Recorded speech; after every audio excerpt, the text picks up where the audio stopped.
Thanks for staying tuned. It's the last lap of the show and it's a Let's Talk segment. And like we announced earlier in the course of the show, we're looking at 21st century parenting.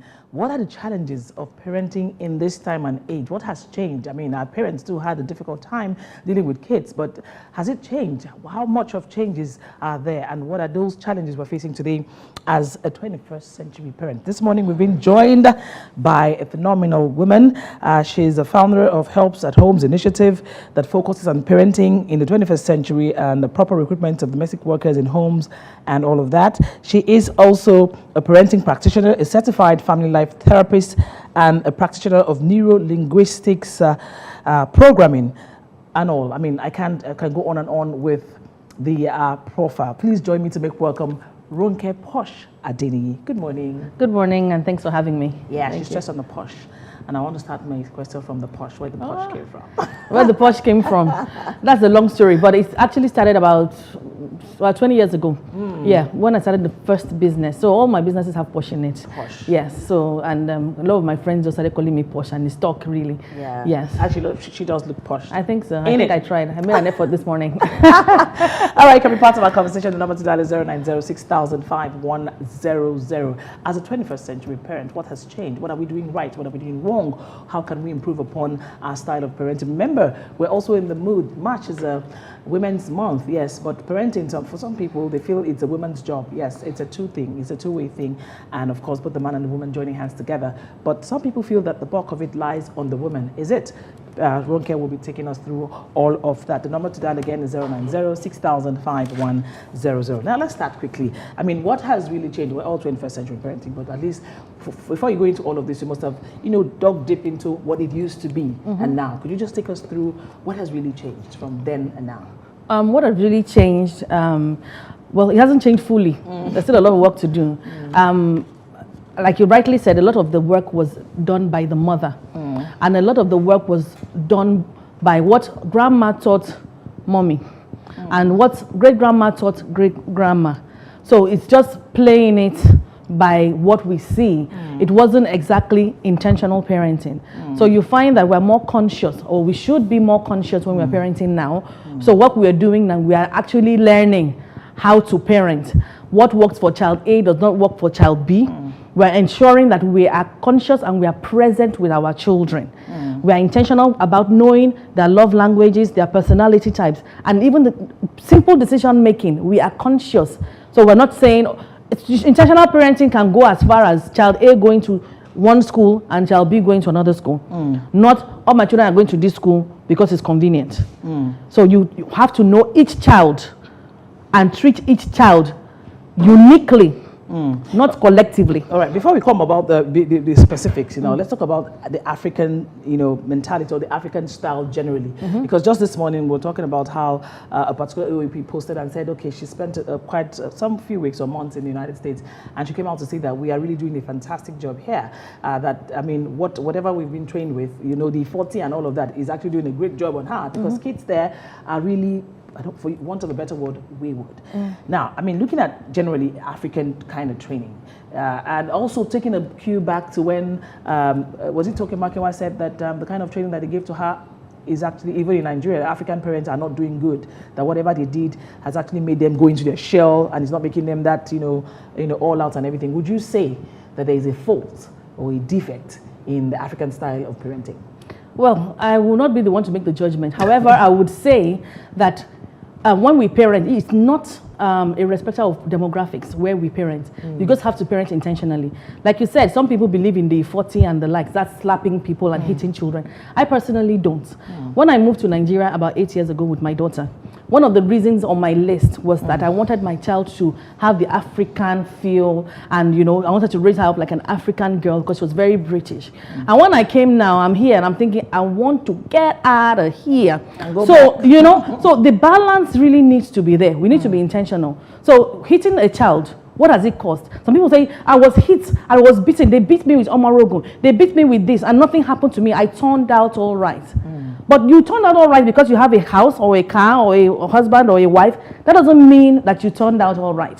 Do we know what you do behind the doors? Do we know that you're addicted to pornography, alcohol, shopping, social media, jealousy, envy? Do we know those baggages you carry and hide because you are not able to communicate with people. Those baggages you're talking about, would you say it is more of, because when you talk about intentional parenting now, I am of the belief that African parents have always been intentional in parenting until modernity came in and parents do not have time for their children.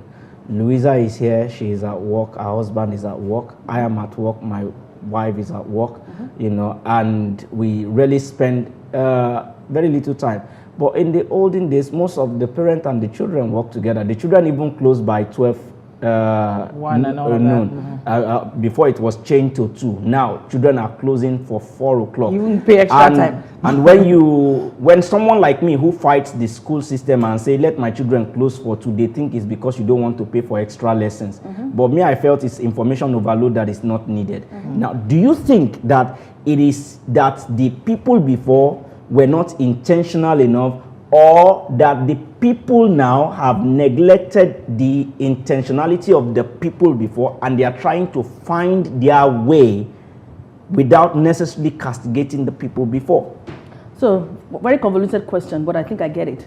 But we need to know that times have changed.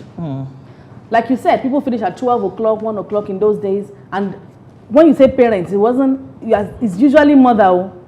Yeah. Let's be clear. It's usually, I'm not saying it's always, but it's usually mother in those days. Now, times have changed. We're in a new era where mommy wants to work, where mommy knows she has value, and she adds to the economy of the family. Well, the mommy always work in those times. Not always. Not as much as we have now.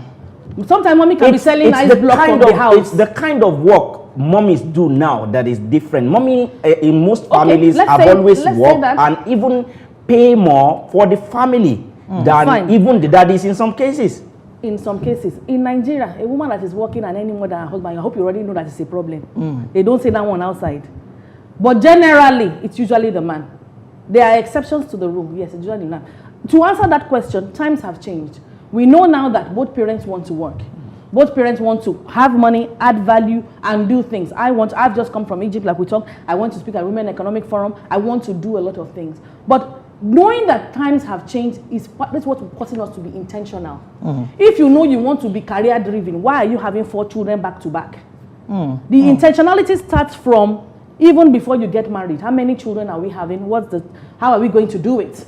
Planning must go into intentional parenting. You don't have the children and then you want to start being intentional about it.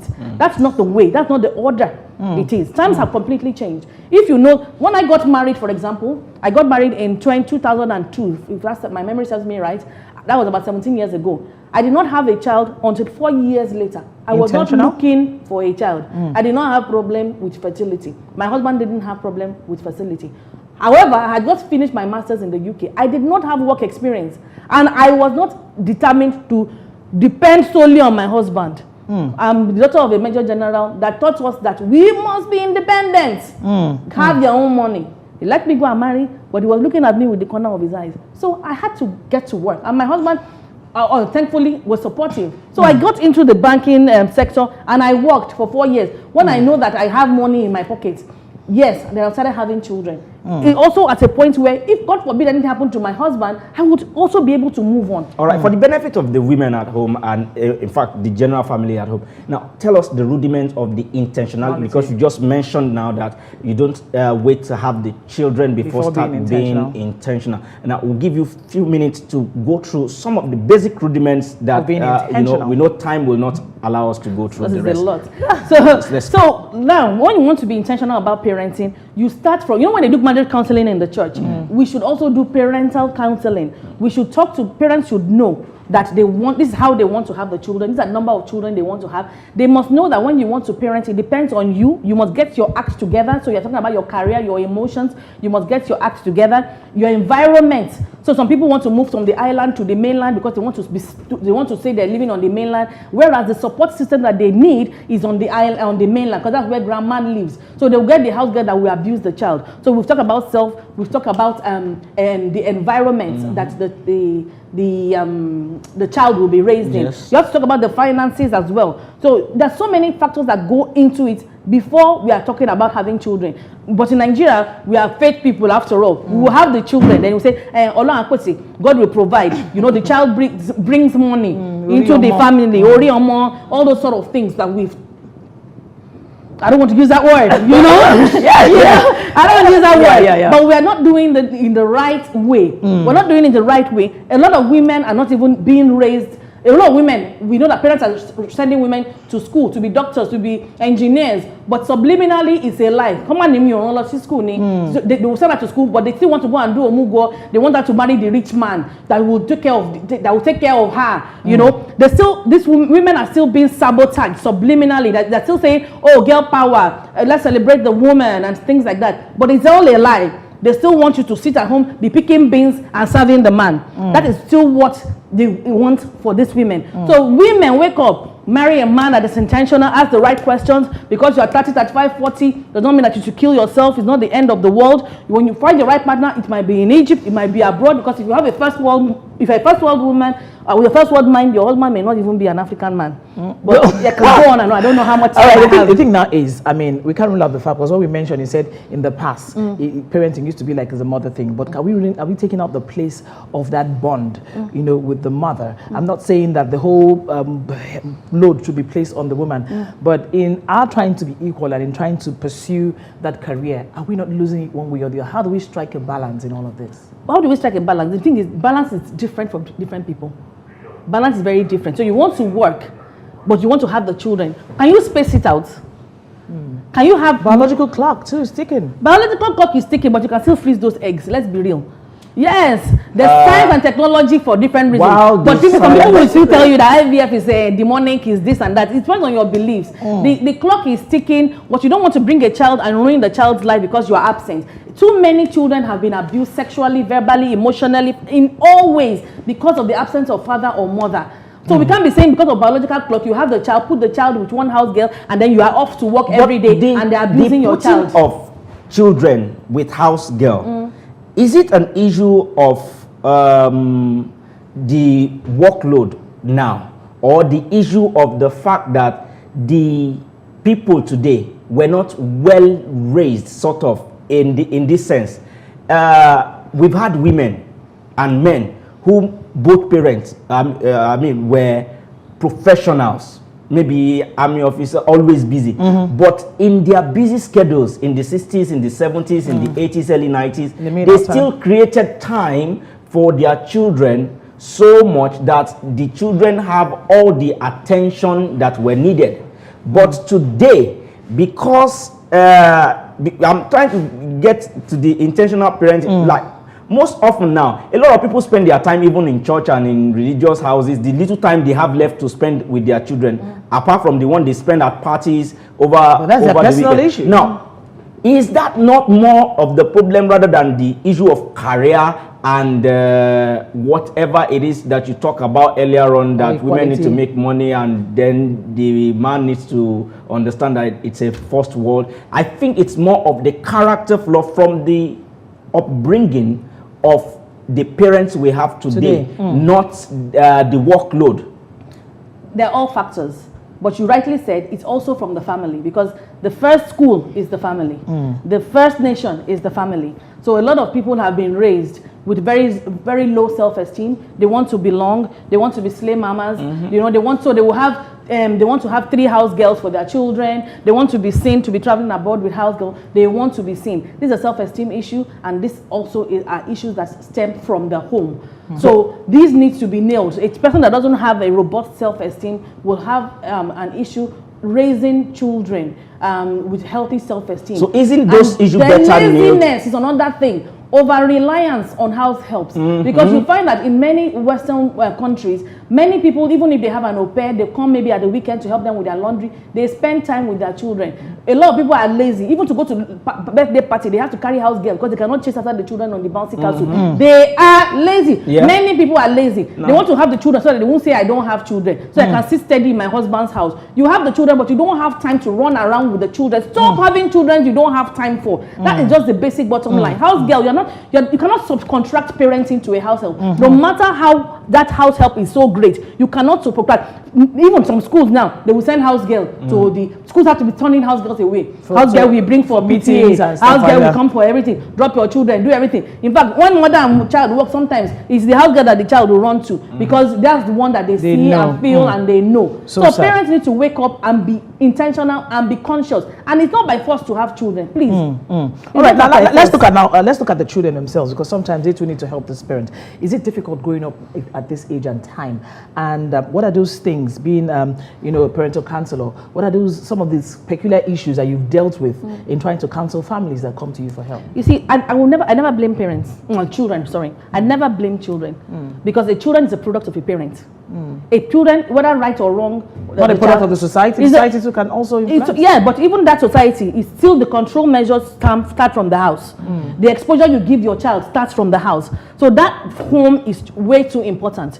Now, if you go and have a child and then you go and put the child in maybe one local school somewhere and there's a lot of pressure, the child joins cult members and everything, it's still your fault as the parent because you expose that child to that environment. Now, even if you make a mistake and expose your child to because you can make a genuine mistake and put your child in if you are communicating with the child and you know what's up, then you know when to pull out of that environment. So we cannot even blame the children. It's always the parents. All right. Now, talking about parenting, earlier on you were talking about not being in tune with the sparing of the rod and spoiling the child. Now, I am of the opinion that you allow children. I don't like, there's this term we use growing up, calling some people get inside children. They don't go. Tell me what it means. Okay, what it means, don't come it's not necessarily don't come down to even play. Some of us who grew up in Shomolu, our parents will say, oh, if you go out, you mix with area boys, they don't want you to go and get in a fight. But today, I want my children to get in a fight because they are young. So I want them to fight and defend themselves. Don't initiate the fight. But when somebody brings a fight to you, don't run away, because I believe that's a way of building self-esteem. So is it about physical fighting? Whatever the kind of fight it is, be it physical, be it verbal, be it whatever.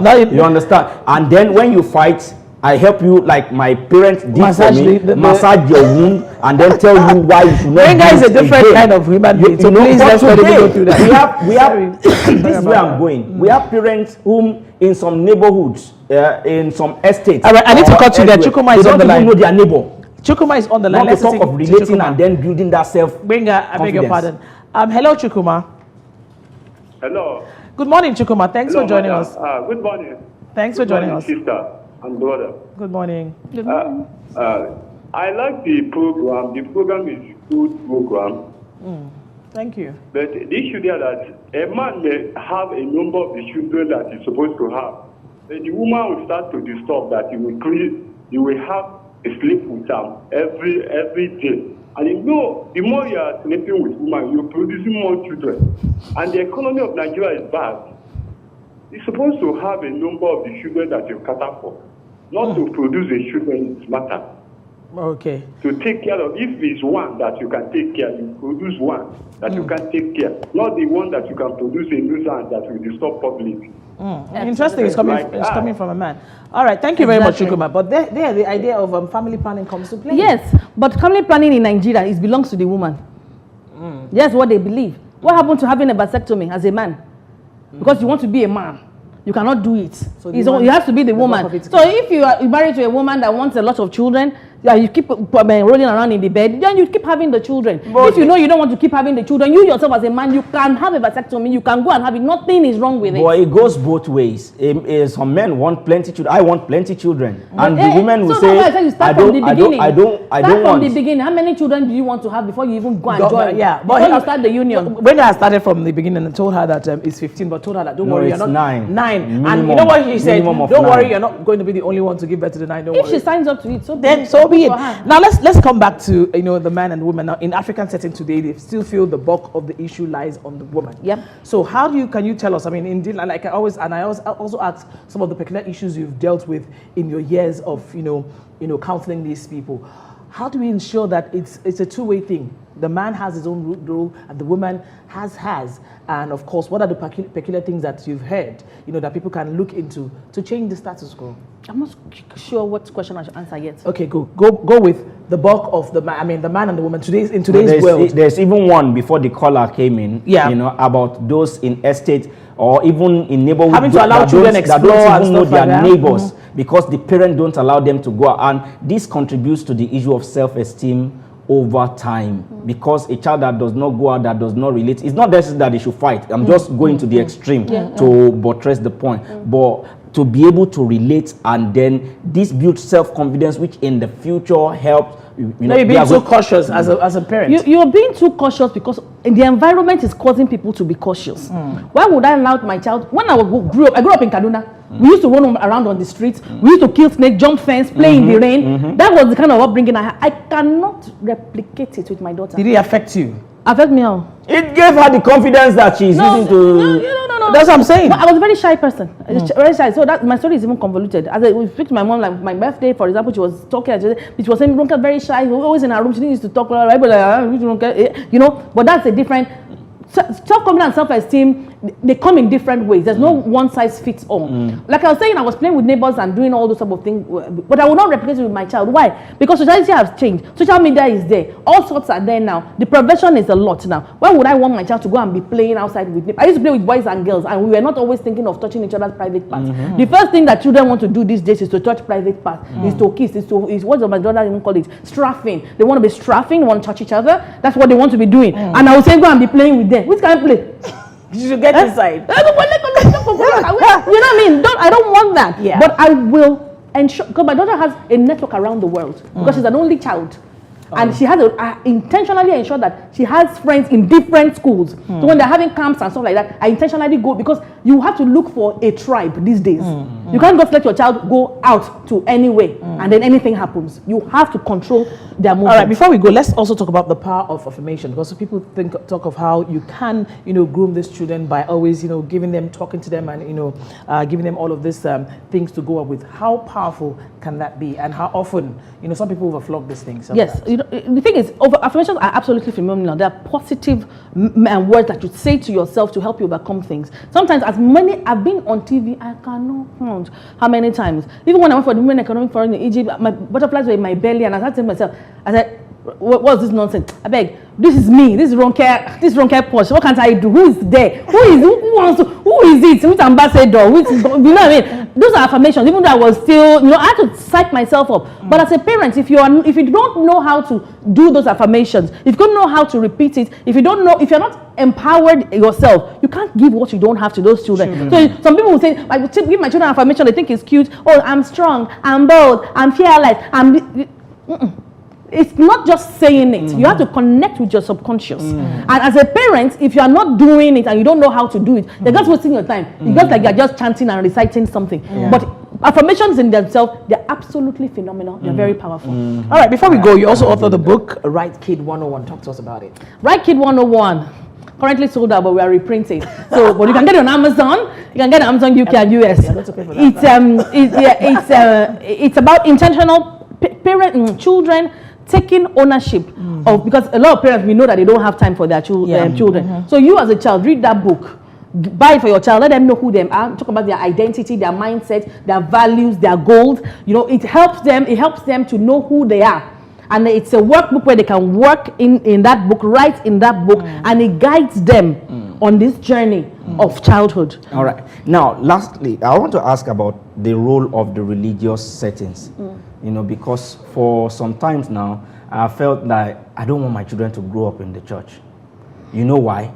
Because a lot of brainwashing is going on right now. And if you say you leave this church A, you go to church B, you meet the same thing, C, D, and E. How do parents, be more involved in the spiritual upbringing of their children in order to fight against this brainwashing by religious organization, either church or mosque? Because I've seen dawah camps too for young Muslim children, where what they teach them, if I say it on air now, I know Murik and some other organization will come and say I've said something against them, but that is the truth. We hear it, we see it all the time, even though we do not record to bash anybody. How do we protect our children and then as parents be involved in their spiritual upbringing? So that's you talking. Some people want that. Yeah. That's it. But the children, That's what some people want. I want my dad to be in church, go and pray 7 times a day, go and do this. That is actually what some people want. And we are in Africa, we are in Nigeria, we are in an environment where they believe in religion, not necessarily spirituality. They believe in religion. So that brainwashing is what some people want. They even want it for their children. That's why I think when something is growing and thriving like that, it's because there's a need for it. There's a church and a mosque around every corner. Why? Because people need it. There's poverty. Poverty is the opium of the masses. So they can use it. They can be brainwashed easily. So something is happening, you just, in the name of Jesus, you will not walk. When you go to church and they'll say, by the time you go to your house this morning and you touch that orange, you will have 10 million. Hallelujah, amen. They feel good. It's a drug. It gets them high. So really, what are you talking about? It's only the exception that don't want those things. All right, before we go, finally, I've said this like twice. You just came back from the Women Economic Forum in Egypt. Could you just share with us some of those things that were tabled there? I mean, it's a Women Month. Yeah. So, I mean, what were the takeaways from that? Too many for this time. But one thing that I want to stress, there was a woman, her name, her book is A Millionaire Handshake. Get her story. Her husband was sick, very, very ill. I think he's currently even still sick, to the point where he could not work. And she was a stay-at-home mom. She had to go out to go and work. She went out to work and became a multi-millionaire. But not overnight. Not overnight. But within the year, within the first year, she made $1 million. Within the first year, she made $1 million. And she is the full 100% economy of that family. The husband takes the children to school, takes care of the home, takes care of everything. I'm not saying we should reverse roles, but what I'm saying is that there's a position, there's a place for the woman. Get up and work. Get a job. Even if it's akara you're frying, do something. Your life should not be totally dependent on a man. It is irresponsible for that to happen. If you're sick and there's exception to the rule, I understand that. But you are a full able-bodied woman. Nothing is wrong with you. They send you to school. Even if they don't send you to school, you can still do something. Please, get doing, women. Thank you Please, very much. loudest. Thank you so very much. Ronke, Poshe, JD, thank you so very much for that powerful Thank you for having me. Stuff there. Of course, we've been talking about parenting in the 21st century. She's a parenting practitioner, a family life therapist, an author, a school owner, and all. Thank you so much. Thanks for having me. Thank you. Over and over again. Women,